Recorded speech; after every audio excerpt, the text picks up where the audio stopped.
पत्रकार परिषद बोलवण्याचं कारण असं आहे की येणाऱ्या काळात आपले भारताचे पंतप्रधान नरेंद्रजी मोदी यांनी नारी शक्ती वंदन हा कायदा लागू करत आहेत। त्या संदर्भामध्ये आपण आज या ठिकाणी पत्रकार परिषद बोलवली आहे। सर्वप्रथम मी सर्व पत्रकार बंधूंचे मनापासून खूप खूप स्वागत करते। लातूर शहर महिला जिल्हा वतीने आपल्या सर्वांचे या ठिकाणी स्वागत आहे।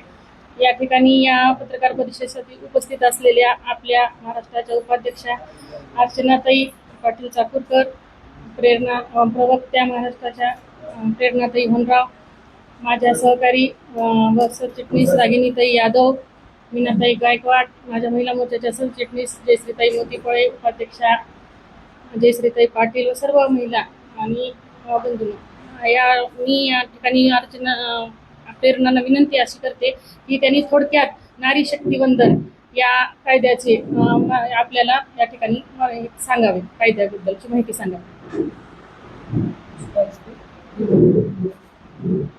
सर्व पत्रकार बंधूंना माझा सप्रेम नमस्कार। या मंचावरती उपस्थित असलेल्या भाजपच्या महाराष्ट्राच्या उपाध्यक्षा अर्चनाताई पाटील, या ठिकाणी उपस्थित महिला मोर्चाच्या अध्यक्षा शीतलताई मालू, जिल्ह्याचे सरचिटणीस रागिनीताई यादव, इथे उपस्थित असलेल्या माझ्या सर्व भगिनी आणि उपस्थित बंधू, आपल्या सर्वांना माहिती आहे भारताच्या इतिहासामध्ये येणाऱ्या 16, 17, 18 तारखेला सुवर्ण अक्षरांनी लिहिलं जाईल अशा ह्या 3 तारखा आहेत। भारताचे लाडके प्रधानमंत्री मोदीजी यांनी वेळोवेळी महिला सक्षमीकरणाचं धोरण हे गेल्या 2 दशकांपासून सातत्याने भारतामध्ये राबवलेलं आहे।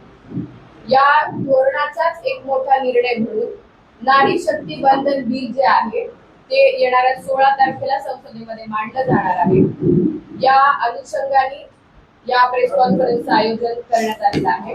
नारी शक्ती वंदन बिलच्या संदर्भामध्ये विस्तृत माहिती आपल्याला अर्चनाताई देतीलच, पण समस्त भारतातील महिला भगिनींसाठी खऱ्या अर्थाने आजपर्यंत महिला सक्षमीकरण हा शब्द आपण ऐकत आलो, पण आदरणीय मोदीजींच्या नेतृत्वामध्ये समाजातल्या त्या प्रत्येक भगिनीला, जी समाजातली शेवटची भगिनी आहे तिच्यापर्यंत स्थान मिळवून देण्यासाठी मोदी सरकार आणि भारतीय जनता पार्टी कायमस्वरूपी तत्पर आहे। आणि त्याचाच एक महिलांचा दगड म्हणून भारतीय राजकारणामध्ये, लोकसभेमध्ये आणि विधानसभा क्षेत्रांमध्ये 33% आरक्षण मिळवून देण्याचा जो मानस आहे ते ऐतिहासिक निर्णयाच्या स्वरूपात आपल्या सगळ्यांच्या समोर येतोय। भारताच्या इतिहासामध्ये या विषयावरती फक्त बोललं गेलं, पण प्रत्यक्ष 2047चा विकसित भारत जो आहे आणि त्याची संकल्पना ही महिलांच्या सहभागाशिवाय पूर्णत्वाला जाऊ शकत नाही। म्हणून माझ्या भारतातल्या भगिनींना सक्षम करणं आणि एक राजकीय व्यासपीठ निर्माण करून देणं हा एक महत्वाकांक्षी निर्णय हा मोदी सरकारच्या माध्यमातून घेतला जातोय। त्याच्यासाठीच मागच्या काळामध्ये सातत्याने काम करण्यात आलं आणि मला मनापासून आनंद होतोय। मी भारतीय जनता पक्ष महाराष्ट्र राज्याची प्रवक्ता म्हणून आपल्या सर्वांशी संवाद साधते आहे। या विधेयकाला अनुसंगून माता भगिनींची भेटत असताना समाजामध्ये खूप उत्स्फूर्त असा प्रतिसाद येतोय। आत्ताच आम्ही एक रॅली केली ज्याच्यामध्ये युवती आणि महिला सहभागी होत्या। जनसामान्यांमध्ये याला घेऊन एक चळवळ, आनंदाचं आणि उत्साहाचं वातावरण आहे। यापुढे प्रेस कॉन्फरन्सला अर्चनाताई पाटील चाकूरकर संबोधित करतील। धन्यवाद।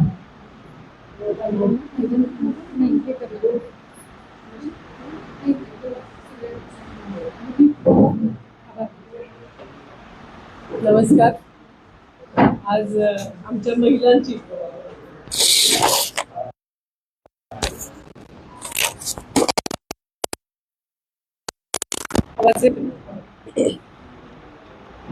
आज आमच्या या व्यासपीठावरील सर्व महिलांची आमच्या कार्यालयातील ही अतिशय अनोखी आणि प्रेस कॉन्फरन्स आहे। या प्रेस कॉन्फरन्सला, या पत्रकार परिषदेला लातूरातील आपण सर्व पत्रकार आमच्या विनंतीस देऊन आलात, त्याबद्दल मी सर्वप्रथम आपल्या सर्वांचे स्वागत आणि आभार व्यक्त करू इच्छिते। या मंचावर माझ्या समवेत ज्यांच्या मार्गदर्शनाखाली प्रदेशाचा हा कार्यक्रम राबवला जात आहे ते आमच्या शहर जिल्ह्याच्या अध्यक्षा सौ मालूताई, त्याच्यानंतर माझ्या समवेत आमच्या शहर जिल्ह्याच्या ज्या महामंत्री आहेत रागिनीताई यादव, प्रेरणाताई होनराव, मीनाताई गायकवाड, अस्मिताताई, मीनाताई, मोतीपोळेताई, सर्व जयश्रीताई, आमच्या सर्व महिला सहकारी आम्ही आज एका जो भारताचा इतिहास घडवणारा बदलवणारा असं जे एक ऐतिहासिक नारी शक्ती वंदन हे जे मागच्या 2023 मध्ये 19 सप्टेंबरला हे बिल पारित झालं. माननीय पंतप्रधानांनी नवीन संसदेची वास्तू बनवली. त्या वास्तूमध्ये पहिलं बिल जे पारित झालं सर्वानुमते सर्व पक्षांनी त्या कायद्याला त्यांचा सपोर्ट दाखवला ते होतं नारी शक्ती वंदन अधिनियम. आणि त्याच्यानंतर 2023 पासून आपण आज 2026 मध्ये आहोत. येत्या 16 ते 18 तारखेच्या दरम्यान संसदेचं एक विशेष अधिवेशन बोलवलेलं आहे. या विशेष अधिवेशनाची गरज याच्याकरता पडली की आपल्याला माहिती की कोविडमुळं 2021ची जनगणना होऊ शकली नाही. त्यामुळं हा कायदा 2029ला जेव्हा आपण सार्वत्रिक निवडणुकांना सामोरं जाऊ तेव्हा नारी शक्तीचं जे वंदन आहे ते प्रत्यक्षात उतरवण्याचा शब्द आदरणीय पंतप्रधानांनी त्यांच्या जाहीरनाम्यात दिला होता. हा कायदा पारित होत असताना संसदेतल्या चर्चांमध्ये झाला होता. तर त्याचा पुढचं पाऊल म्हणून त्या कायद्यामध्ये काही दुरुस्त्या आवश्यक आहेत. घटनेमध्ये दुरुस्ती करणं आवश्यक आहे कारण फास्ट ट्रॅक इम्प्लिमेंटेशन करायचे आपल्याला. आणि त्याच्याकरता म्हणून याचा बेस हा 2011ची जी जनगणना झालेली आहे तो बेस धरला जाणार आहे. आणि त्या बेसिसवर डिलिमिटेशन कमिशनचं गठन होईल आणि त्याच्यानंतर या सर्व मतदारसंघांचं परिसीमन होईल. मध्ये जो त्याच्यातला कायदेशीर अडचण जी आहे की संसदेच्या सीट्स 545 पेक्षा अधिक करू नये अशी एक मला वाटतं 1976 मध्ये त्याच्यावर हे ठेवलं होतं.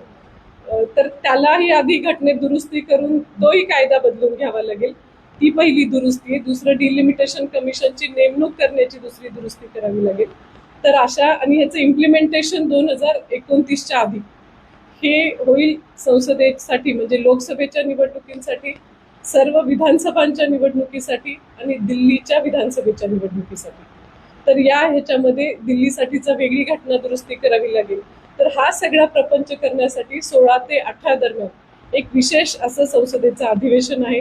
त्या दरम्यान या सगळ्या घटना दुरुस्त्या होतील आणि महिलांचं आरक्षण नव्हे तर आमच्या माता भगिनींचं जे या सत्तेमधली भागीदारी आहे ती भागीदारी वाढवण्यासाठी, सामर्थ्यशाली महिलांचं संघटन वाढवण्यासाठी माननीय पंतप्रधानांनी त्यांच्या सर्व सहकाऱ्यांनी भारतीय जनता पक्षाने हा ऐतिहासिक असा कायदा त्या कायद्याच्या दुरुस्त्या करून त्या दिवशी ते हे विशेष अधिवेशन होणार आहे. मी आमच्या सर्व सहकारी त्यांचं सर्व आम्ही म्हणजे अगदी हृदयाच्या गहिराईतून माननीय पंतप्रधानांचं आभार व्यक्त करू इच्छितो. कारण याच्या आधी 8 वेळा हा कायदा संसदेत मांडला गेला.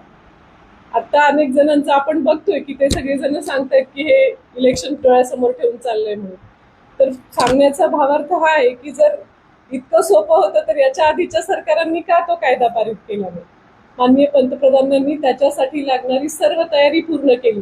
कारण जर आपण हे बिल आणलं असतं आणि समजा 850 आपले खासदार झाले असते तर ते बसणार कुठं. म्हणून त्यांनी आधी प्री प्लॅनिंग अशी केली की नवीन संसदेची इमारत बांधली.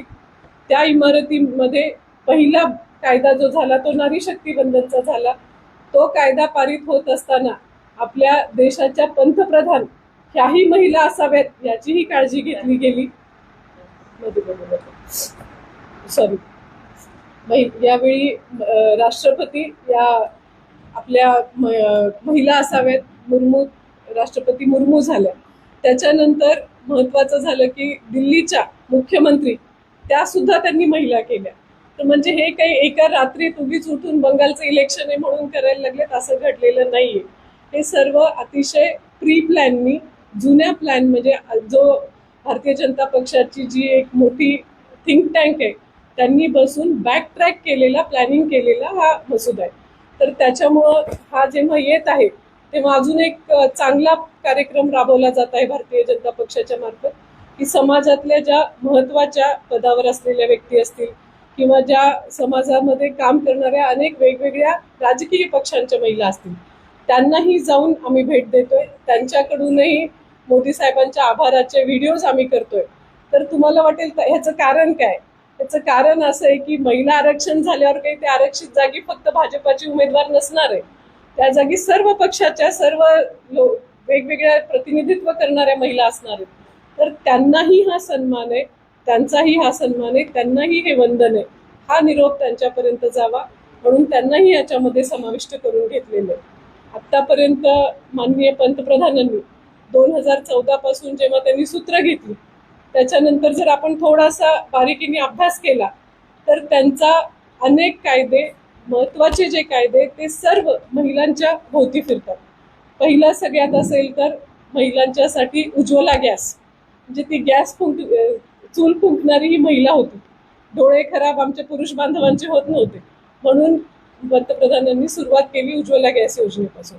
तदनंतर आली आपल्यासाठी शौचालयाची योजना. माता भगिनी उघड्यावर जेव्हा शौचालयात जातात तर ती एकटी जात नसते, तर त्या घराण्याची सर्वांची प्रतिष्ठा, इज्जत रस्त्यावर जात असते. ही गोष्ट ओळखून माननीय पंतप्रधानांनी शौचालयाची योजना आणली आणि घरोघर शौचालय करण्यासाठी त्याचं नाव पण इज्जत घर असं दिलं गेलं.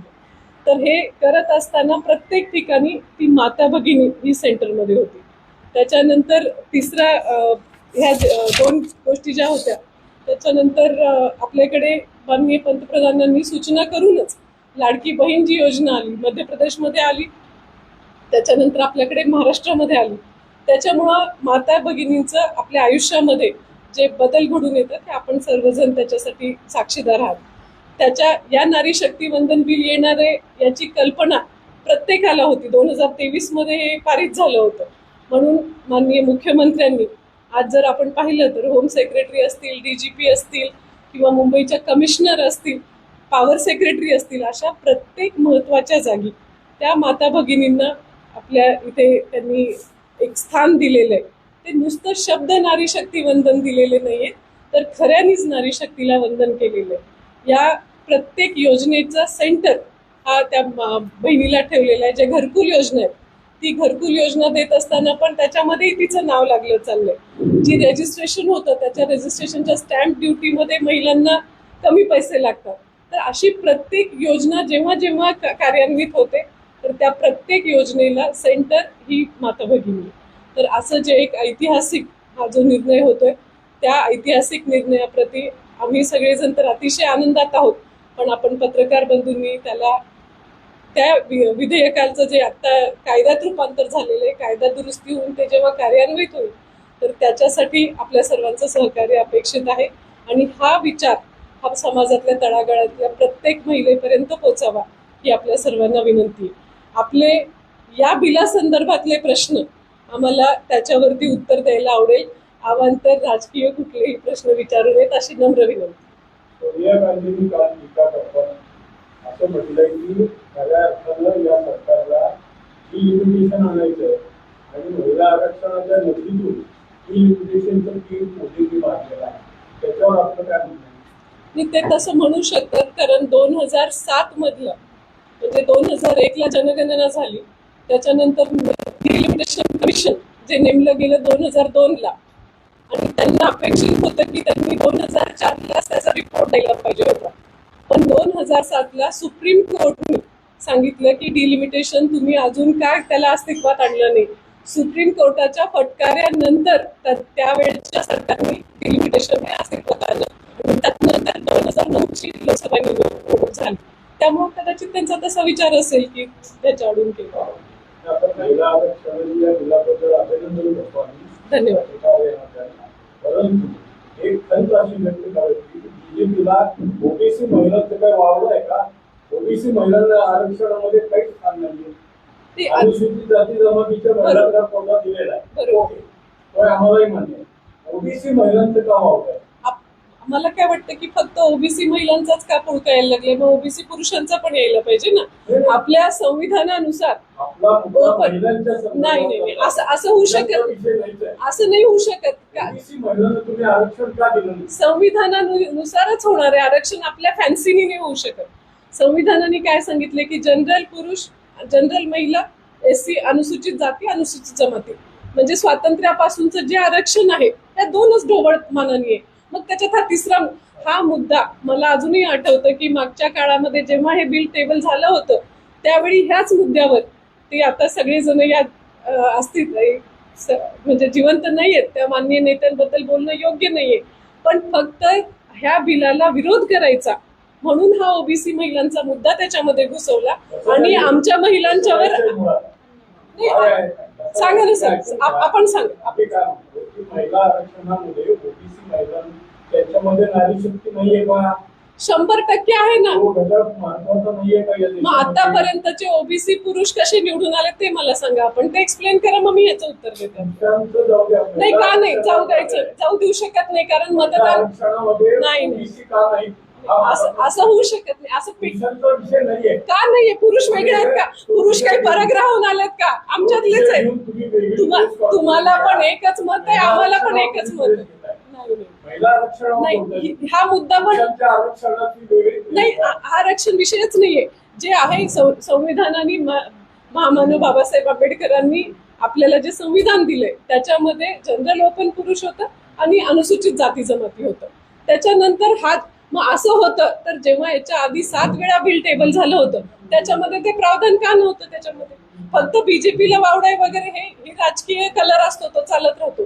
पण विषय हा माझं म्हणणं असं आहे की ओबीसीला राजकीय आरक्षण सुद्धा नाही, पुरुषांना सुद्धा. मग ती घटना दुरुस्ती करा. नाही, माननीय दगडे साहेब, मी आपल्याला हे सांगू इच्छिते की हा एक नवीन विषय घेऊन नवीन आंदोलनं व्हावी लागतील, नवीन मागणी व्हावी लागेल आणि पुरुषांनाही फायदा होऊ द्या, महिलांनाही फायदा होऊ द्या. मी जरूर धरेन. आपल्या सूचना मला आवडलेली, मी याच्यासाठी जरूर आग्रह करेन.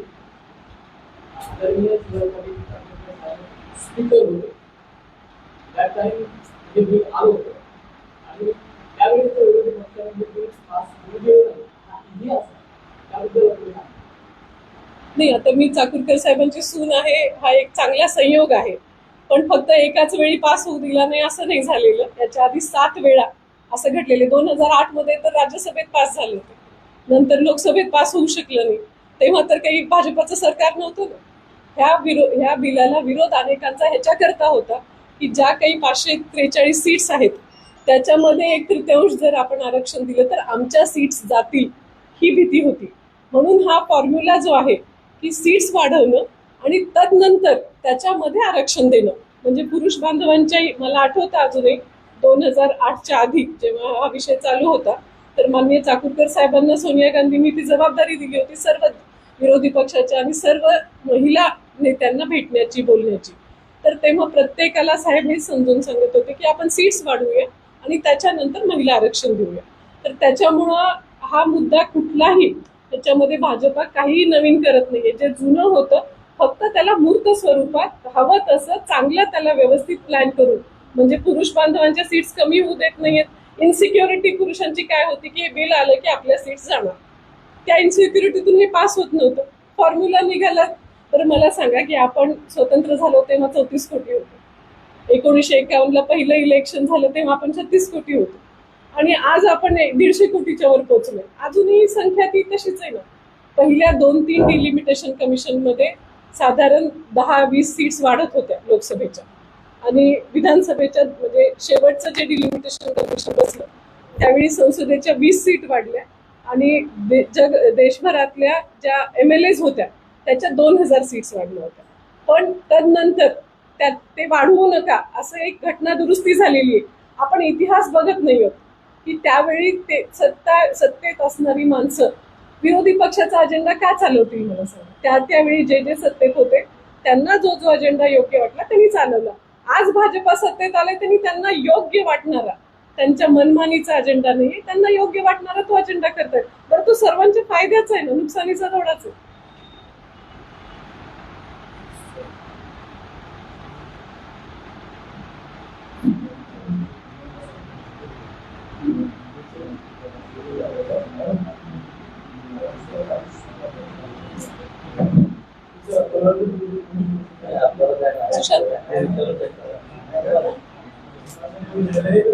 प्रिंटवाल्यांचे प्रश्न महत्वाचे.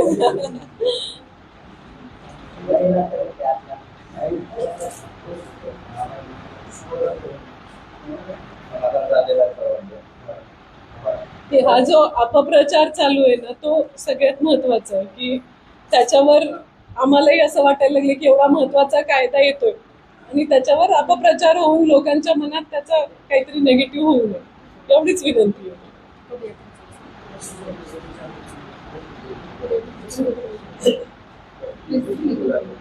नारी शक्ती वंदन अभियानाच्या एक मिनिट, अंतर्गत अजून कोणाचे काही प्रश्न आहेत? आभार मानायला हरकत नाही. एक मिनिट त्याच्या आधी नारी शक्ती वंदन अभियानांतर्गत आम्ही ज्या पदयात्रा करत आहोत सर्व पक्षीय संघटना सर्व NGOच्या महिला संध्याकाळी 5 वाजता गंजगोले या ठिकाणाहून डॉक्टर बाबासाहेब आंबेडकर पार्क या ठिकाणी आमची पदयात्रा होणार आहे. सर्व पत्रकार बंधूंना विनंती असणार आहे की आपण यासाठी आम्हाला सहकार्य करायचं आहे. उद्या संध्याकाळी गोलाईच्या देवीला शक्ती मागून आम्ही संविधान रूपीसाठी आंबेडकर पाड्याजवळ जाऊन मानव आंबेडकरांना अभिवादन करणार आहे आणि सांगणार आहे की तुमच्यामुळे हा अधिकार आम्हाला मिळाला. तर त्याचं उत्सव आणि सगळ्यांनी आनंद व्यक्त करण्यासाठी उद्याची पदयात्रा आहे. सर्व पक्षीय सगळेच वेगळे पदयात्रा लय लांब पडायला लागली. हे गंजगोले सांकेतिक आहे ती गंजगोलाई ते आज एक ठिकाणी स्थित आहे. जर आंबेडकरांचा पुतळा लांब असला तर लांब गंजगोलाई लांब असती तर आम्ही लांब केली असती.